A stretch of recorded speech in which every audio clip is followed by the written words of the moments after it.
C'est parce que tu n'as pas encore bénéficié d'un certain type de privilège pour comprendre à quel point c'est difficile d'être riche. Première difficulté, elle est émotionnelle. Parce que ça dépend de comment est-ce que tu as fait pour devenir riche. Si tu es devenu riche parce que tu es un héritier, toute ta vie, tu auras des conflits intérieurs. Parce que les gens vont te rappeler que tu ne mérites pas cette richesse tout le temps. On va te dire, tu es le fils de tel. Tu es la fille de tel. Si tu es riche, ce n'est pas parce que tu as un mérite, c'est parce que ton père était riche. On va te rappeler ça tous les jours à vie. Ça ne va jamais finir. Ce sera un prix à payer, un fardeau à porter éternellement. Tu vas faire quoi? Tu vas vouloir dire, non, je me suis battu, j'ai développé la richesse. On va dire, dis donc, fiche le cas. Quand tu es né, tu avais déjà 2 milliards dans ton compte. Tu vas raconter ça à qui? Si moi aussi j'avais 2 milliards, j'aurais fait plus que toi. Ce qui n'est pas forcément vrai. Il y a des gens qui ont 2 milliards, ils finissent fous. Il y a des gens qui ont 2 milliards, qui finissent pauvres. Mais personne ne va comprendre ça comme ça. Tout le monde va se dire, si tu es riche, c'est parce que tu es un héritier. C'est tout. Si tu es riche de manière illégale, ce sera toujours un problème émotionnel. Tu auras toujours peur qu'on te découvre. Tu auras peur qu'un jour on t'arrête. Tu auras peur qu'un jour on découvre ce qui t'a permis de devenir riche. Tu auras peur qu'un jour ce que tu pratiques de manière illégale s'arrête ou ne fonctionne plus. Tu vas vivre dans cette crainte de manière permanente. Tu seras riche, mais tu vas vivre dans cette crainte toute ta vie. Quand tu vas voir un policier en route, tu vas te dire, hey, peut-être on l'a envoyé m'arrêter. C'est à vie. Tu vas te dire que tu préfères quand même avoir de l'argent, mais un problème émotionnel peut te détruire plus que la prison.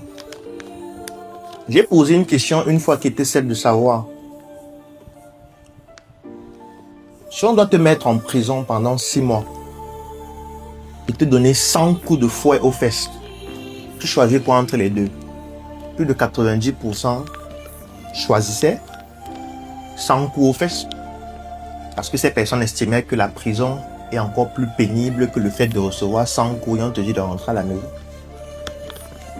Ça veut donc dire qu'il y a des personnes qui préfèrent la violence physique à la violence émotionnelle du fait d'être enfermé, privé de liberté. Imagine, toi, tu as beaucoup d'argent, mais tu es privé de liberté parce que la manière par laquelle tu as obtenu cet argent te fait vivre dans une prison mentale de manière permanente. Ce sera aussi à vie, hein? Parce que même si tu l'as fait il y a 50 ans, ça peut ressurgir après. Imagine-toi si tu es devenu riche grâce à quelqu'un. J'ai parlé des héritiers, mais ça peut aussi se faire grâce à quelqu'un. Tu as gagné un marché. Tu as adhéré à une loge, à un groupement, à une association. Tu seras redevable aussi à vie, hein? C'est le prix à payer. Parfois, tu vas vouloir te lever en disant, non, oui, vous m'avez donné ça au début, mais après, je me suis battu, mais si on ne t'avait pas donné ça, peut-être tu n'aurais pas atteint ce niveau. Donc, tu dois être redevable à vie. Et même si tu veux jouer les ingrats, même spirituellement, ça va revenir sur toi. On ne fuit pas. Et j'aime souvent dire, même si tu te suicides, tu vas revenir vivre ce que tu aurais dû vivre là. On ne fuit pas. Si tu penses que ta vie est trop difficile, tu dis que je vais me suicider. Tu vas revenir vivre ce que tu aurais dû vivre là, avant de mourir normalement. Et s'il faut que tu reviennes 10 fois, tu vas revenir 10 fois. Quand tu es riche, tu as peur de mourir. Un peu plus que les autres. Tu te dis, mais attends. Donc, je ne vais plus pouvoir jouir d'un bon paquet de Joker, aussi agréable. Je ne vais plus pouvoir être dans ma voiture climatisée. Je ne vais plus pouvoir être dans ma si belle maison. Vivre les délices de la terre, voyager en première classe. Donc du coup, tu as un peu plus peur de mourir. Et ça te fait dépenser un peu plus. Tu dépenses un peu plus en assurance. Un peu plus dans des voitures qui ont 800 airbags. Un peu plus dans ta maison qui a une clôture qui vaut 10 maisons. Tu deviens sceptique, tu deviens paranoïaque, tu ne manges plus n'importe quoi, tu as peur qu'on t'empoisonne. C'est une prison émotionnelle que tu ne peux pas imaginer. Toutes tes dépenses sont multipliées par des milliards. Lorsque tu crées une grande entreprise, les gens fêtent.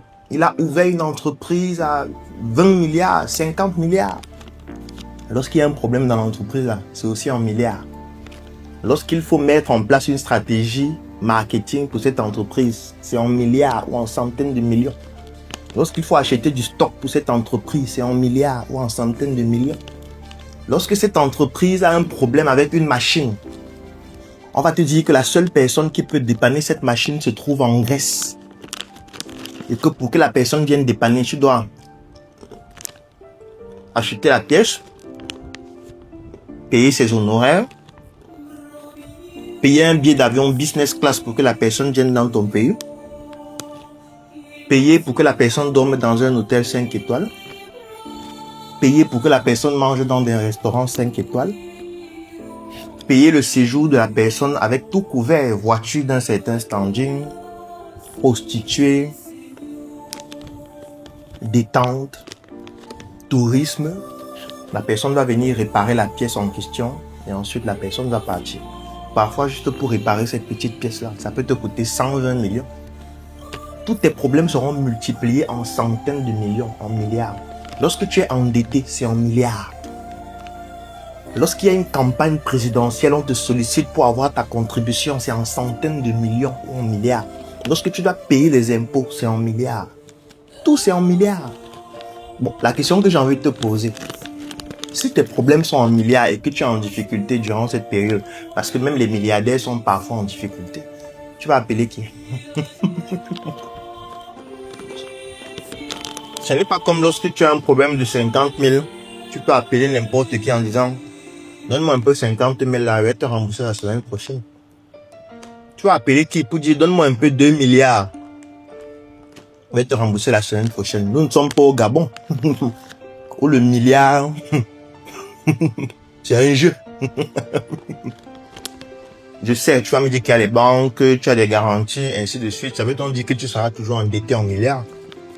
Et que tu devras avoir une très bonne relation avec des banquiers, avec certains partenaires financiers qui vont aussi te tenir d'une certaine façon et peuvent t'imposer de fonctionner aussi d'une certaine façon.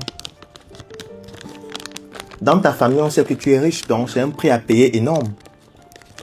Les gens vont te prendre pour parrain, une manière de mendier. Les gens vont donner ton nom à leurs enfants, une manière de mendier. Les gens vont venir en vacances chez toi pour qu'à la fin des vacances, tu puisses payer la pension de tout le monde.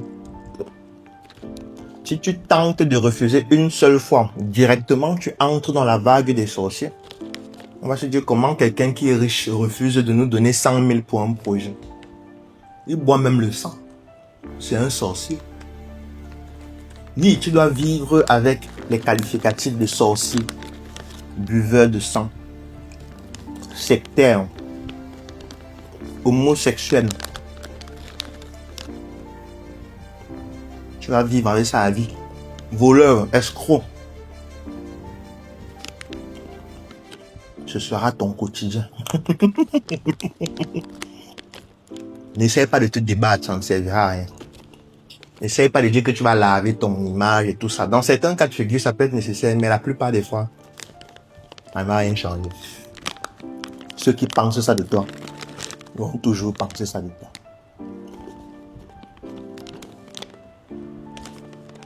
La pauvreté est difficile. La richesse, elle aussi, elle est difficile. Par contre, dans les deux états, parce que comme je le disais, la pauvreté et la richesse, ce sont les deux faces d'une même pièce. Dans les deux états, il y a une seule variable qui est importante, sur laquelle tu as un certain contrôle. Cette variable, c'est toi.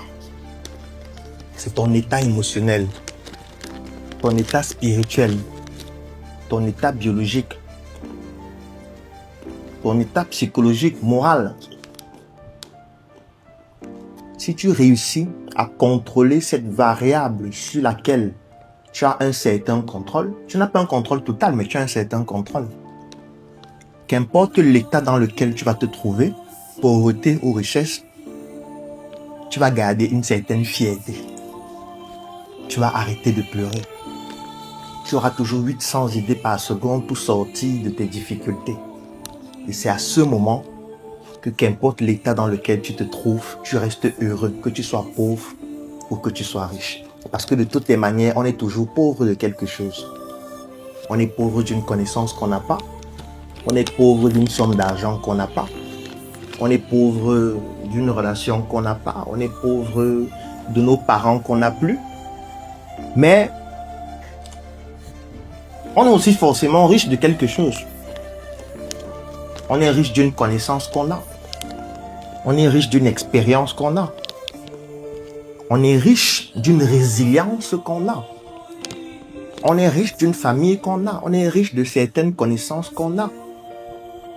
Donc chacun de nous est dans ces deux états à la fois.